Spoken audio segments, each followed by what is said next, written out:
As she said, it is hot outside and just going to get worse. Ahead of our 2 First Alert 6 weather days for that extreme heat, producer Roger Hamer explains how to stay safe as the mercury rises.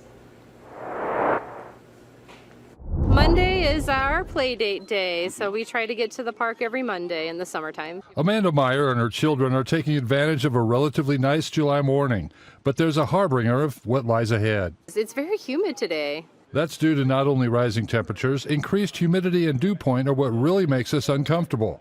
Amanda knows keeping her kids safe outside during these hot days is important. Whenever we're out in the sun, we put our sunscreen on and we make sure we have tons of water with us. Most of the time the children need a snack with us while we're out. And then we love this park, especially just because there's a ton of shade. Block out some of that sun. Shaylee Brown is also careful when she's out walking 6-year-old Porter on hot days. Water, mostly just keep hydrated and everything, stay in shade, stuff like that. While staying in the shade is cooler than being in direct sunlight, First Alert 6 Senior Chief Meteorologist Rusty Lord says that's where temperature readings are taken. We measure 6 feet off the ground and in the shade, so that temperature you're getting, we want the true air temperature. We don't want it impacted by the incoming solar radiation from the sun. That's why we always say find the shade, because that direct sun can add another 10, maybe even 20 degrees because it's heating you up. That's why we talk about wearing light-colored clothing. That'll absorb less of the incoming solar radiation as opposed to maybe a dark shirt that'll heat you up more.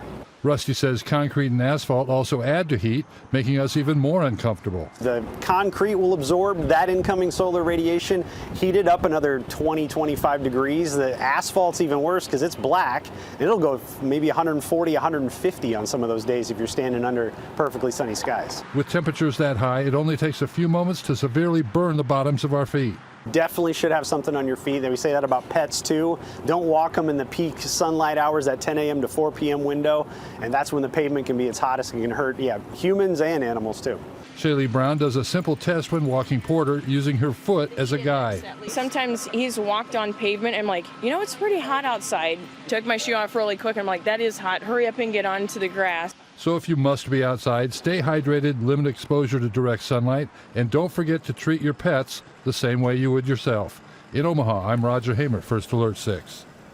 The Douglas County Health Department adds we need to stay in air-conditioned areas as much as possible to check on friends and neighbors, especially the elderly, and never leave children or pets in parked vehicles, even briefly.